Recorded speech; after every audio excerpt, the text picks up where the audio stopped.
안녕하세요. 평택대학교 창업보육센터장 김승환 교수입니다.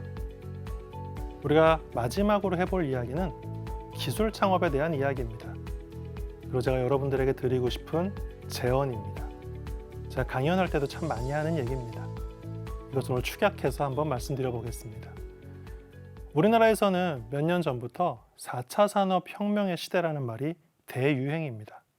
저도 상당히 많은 포럼에도 가고 발제도 하게 되고 이런 주제로 강연도 하고 이런 4차 산업혁명에 기반한 창업 기업들을 뽑아서 지원금을 주는 사업들의 심사도 많이 가고 있습니다. 그런데 정말 솔직하게 말씀드려서 이 4차 산업혁명이라는 게 명확한 실체를 저도 정확히는 잘 모르겠습니다. 인공지능, 빅데이터, 머신러닝과 딥러닝, 무인 자율주행차, AR, VR과 같은 신기술에 대한 개념들이 많이 나타난 건 사실입니다. 이 중에서 여러분들도 몇 가지 용어들은 분명히 들어보셨을 것입니다. 그런데 명확하게 알고 있는 사람이 얼마나 있고 또 이것을 개발하고 상용화하고 상품화해서 우리들이 구매하기까지는 어느 정도의 시간이 걸릴까요? 많은 전문가들도 이 4차 산업이 우리가 살고 있는 세상을, 우리가 소비하고 있는 패턴을, 우리가 이용하고 있는 제품이나 서비스들을 어떻게 바꾸게 될지 명확하게 이야기해 주지 못합니다. 확실한 것은 지금까지는 사람이 컴퓨터를 배우던 세상이었습니다. 저 역시 어릴 때 컴퓨터 학원에 다녔고요. 무료 컴퓨터 학원도 많았습니다. 컴퓨터 회사가 그런 무료 컴퓨터 교습도 했습니다. 왜? 사람들이 컴퓨터라는 걸 몰랐기 때문에 그 컴퓨터를 가르쳐야지만 사람들이 컴퓨터를 샀으니까요. 정말 많은 자격증들이 있었고 그것들을 공부하기 위해 우리는 상당히 많은 시간을 들였었습니다. 그런데 이제부터는 컴퓨터가 우리 사람들을 배우는 세상이 올 것이라는 것은 명확합니다. 얼마 전에 바둑 경기를 보신 적이 있나요? 알파고라는 인공지능이 우리들 앞에 펼쳐지면서 놀라운 바둑 기술을 우리가 보면서 전 국민이 경악했던 것이 사실입니다. 사람이 어떻게 바둑을 두느냐에 따라 수많은 경우의 수를 계산하고 스스로 더 좋은 묘수를 생각해서 바둑을 두며 이세돌 구단을 이기는 모습을 보면서 우리는 정말 놀라움을 금할 수가 없었습니다. 많은 이야기들이, 영화들이, 책들이 미래 세상에 대해 이야기하고 있습니다. 우리가 무언가를 컴퓨터에 명령하기 전에 컴퓨터가 우리에게 가장 좋은 것을, 그 답을 주는 세상이 왔다라는 거죠. 제가 지금 방송을 찍고 있는데 요즘은 카메라가 사람을 알아서 자동으로 따라다닙니다. 앞으로는 가장 좋은 화면을 카메라가 혼자 스스로 생각해서 찍을 수도 있고 이 각도와 구도도 컴퓨터가 혼자 생각해서 편집하게 될지도 모릅니다. 그래서 저는 극단적으로 마우스와 키보드가 미래 시장에서는 사라지게 될 거라고 생각을 많이 합니다. 사람이 무엇을 컴퓨터에 입력하는 세상이 아닌 거죠. 컴퓨터가 우리에게 우리가 생각해보지도 못한 정답을 내려주는 세상이 도래할 것입니다. 결국 우리가 한 번도 살아본 적이 없는, 정답이 없는 세상이 펼쳐지리라는 것은 명확합니다. 그런데 아직도 우리의 어린이들, 청소년들, 청년들은 사지선다, 오지선다에서 명확한 답을 고르는 것이 공부를 잘하는 방법으로 교육받고 있습니다. 그러한 세상에서 살아온 우리들 역시 창업을 할 때 정답을 찾으려는 고민을 너무 많이 하고 있습니다. 하지만 앞으로는 정답이 없는 세상이 펼쳐질 것입니다. 특히 이 중에서 4차 산업은 기술이 가장 중요합니다. 정답이 없는 세상에서는 결국 기술입니다. 그것을 예측해야 합니다. 기술은 인간의 효용 가치에 적합하도록 주어진 대상을 변화시키는 모든 인간적 행위라고 정의합니다. 이러한 행위를, 즉 기술을 예측하는 개념에는 두 가지가 있는데요. 바로 forecasting과 foresight라는 두 가지입니다. forecasting은 미래의 어느 시점에 어느 용도와 수준의 기술이 어느 정도의 확률로 출현할 것인지에 대한 정량적이고 객관적인 관점입니다. 즉, 몇 년 정도 후에 우리가 무인 자동차 또는 날아다니는 자동차를 탈 수 있는 기술이 상용화돼서 상품화, 제품화돼서 우리 앞에 나타나냐? 이 부분입니다. 언제? foresight는 사회 경제의 파급 효과를 창출할 수 있는 기술을 발굴하기 위해 전반적이고 장기적인 미래를 체계적으로 조사하는 정성적이고 전략적인 관점입니다. 얼마 전에 어떤 분이 그런 질문 하시더라고요. 김 교수님은 무인 자동차가 출시되면 바로 사실 거냐고. 저 절대 안 삽니다. 무섭습니다.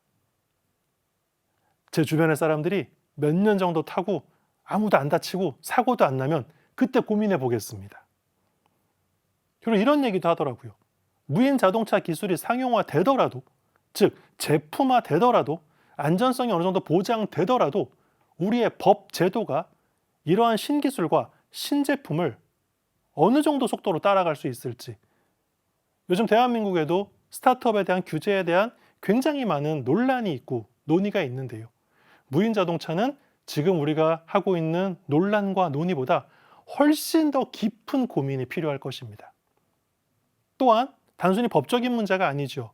소비자들은 언제쯤 이러한 신기술, 신제품, 이러한 것에 대한 두려움 없이 이용하고 구매할 수 있을지에 대해서 면밀하게 창업자들은 조사하고 예측해 봐야 한다는 것입니다. 그래서 우리 창업자들과 함께 유의해야 할 점에 대해서 생각해 봤으면 좋겠습니다. 이 그림은 졸음운전을 인지할 수 있는 기술들에 대한 신문 기사입니다. 참 잘 정리가 되어 있는데요. 많은 기술들이 운전자들의 안전운전을 위한 졸음 상태를 인지하는 기술을 개발하고 있습니다. 눈동자의 움직임을 갖고 하는 경우도 있고요. 센서로 심전도를 파악하는 것도 있고, 호흡량을 하는 것도 있고, 심지어 빅데이터를 이용한 딥러닝 기술도 구현되고 있습니다. 복잡하지요.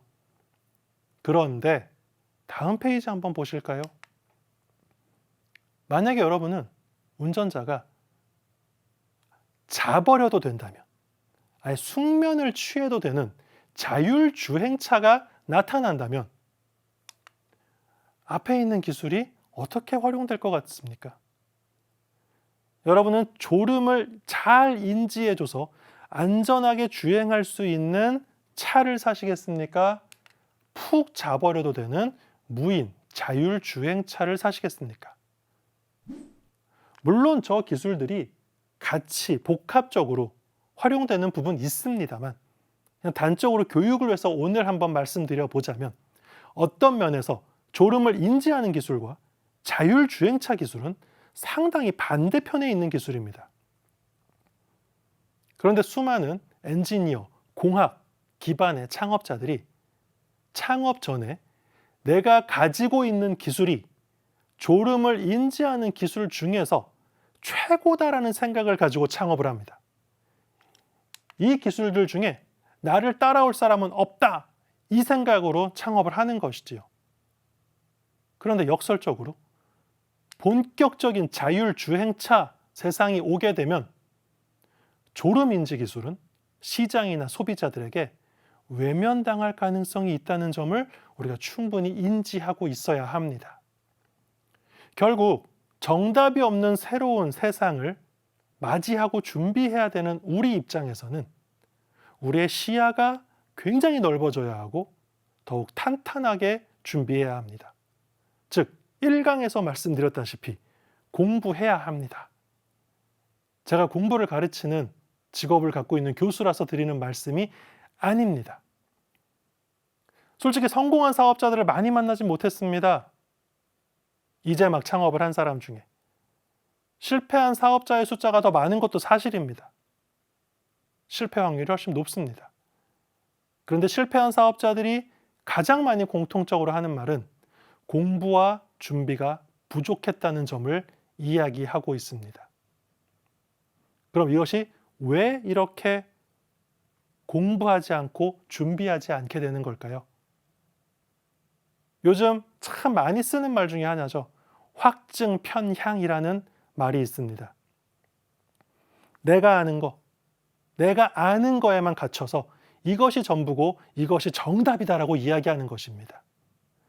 내가 갖고 있는 기술에 대한 자기애가 강하고 이것에 대한 확신이 너무 강하면 바로 옆에 있는 기술이 세상의 변화가, 소비자들의 변화가 보이지 않는 것입니다. 새로운 세상이 다가옵니다. 정답 없습니다. 내가 말하는 것이 정답입니다. 창업이라는 것은 내가 개발하는 제품이나 서비스를 가지고 내가 세상에 하고 싶은 이야기를 충분히 말하는 것입니다. 그러한 매력 때문에 창업을 하는 것입니다. 하지만 반대로 우리는 그것에만 빠져 있다면 확증 편향의 오류를 저지르게 되는 것입니다. 앞에 강의들에서 충분히 말씀드렸다시피 시장에, 고객에게 묻고 또 묻고 충분히 물어보는, 심지어 나아가 글로벌 시장, 글로벌 고객에게까지 물어보려는 노력이 여러분들에게 필요합니다. 저는 여러분의 사업의 성공을 응원합니다. 물론 여러분이 만들고 싶은 거, 만들 수 있는 걸 만드는 거 좋죠. 하지만 우리는 가장이고, 우리는 생활인이고, 우리는 경제인입니다. 여러분의 실패를 줄이는 가장 좋은 방법은 시장에게, 고객에게 충분히 물으면서 가는 것입니다. 이것이 바로 돌다리도 두들겨보고 건너는 것입니다. 여러분의 성공적인 창업을 응원하겠습니다. 감사합니다.